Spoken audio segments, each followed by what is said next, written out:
Friends, recently, India has concluded a historic trade agreement with the European Union. We are now linked with 28 advanced countries. Let me focus on what this means for Tamil Nadu.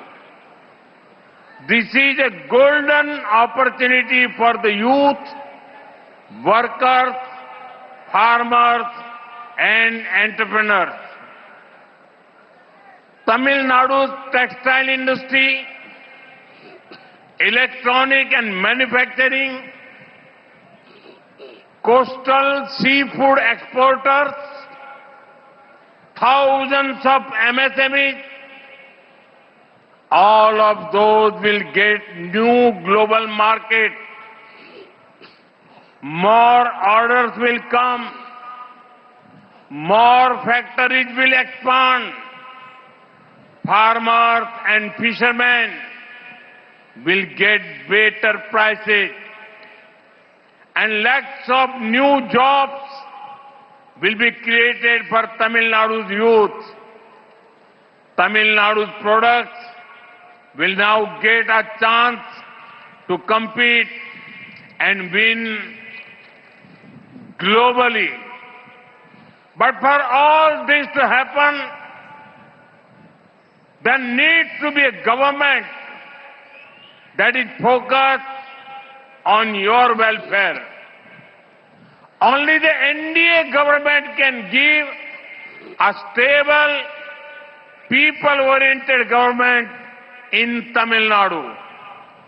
We will ensure a developed Tamil Nadu and developed India. Thank you. நண்பர்களே, அண்மையிலே நான் India ஐரோப்பிய ஒன்றியத்துடன் வரலாற்று முக்கியத்துவம் வாய்ந்த ஒரு ஒப்பந்தத்தை நாங்கள் நிறைவு செய்தோம். நாம் இப்போது 28 முன்னேறிய நாடுகளுடன் இணைக்கப்பட்டிருக்கின்றோம். சரி, தமிழ்நாட்டிற்கு இதனால் என்ன ஆதாயம் என்பதன் மீது நான் கவனம் செலுத்த இருக்கின்றேன். இளைஞர்கள், பணியாளர்கள், விவசாயிகள், தொழில் முனைவோர் ஆகியோருக்கு இது பொன்னான வாய்ப்பு.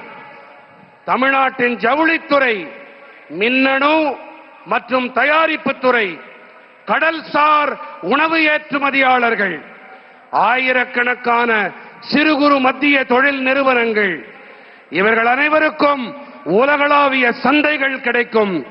இன்னும் அதிக அளவு ஆர்டர்கள் கிடைக்கும். விவசாயிகளுக்கும் மீனவர்களுக்கும் சிறப்பான விலைகள் கிடைக்கும். தமிழ்நாட்டின் இளைஞர்களுக்கு பல லட்சம் புதிய வேலை வாய்ப்புகள் உருவாகும். உலக அளவிலே போட்டியிட்டு வெற்றி பெற ஒரு சந்தர்ப்பம் தமிழ்நாட்டின் பொருட்களுக்கு கிடைக்கும்.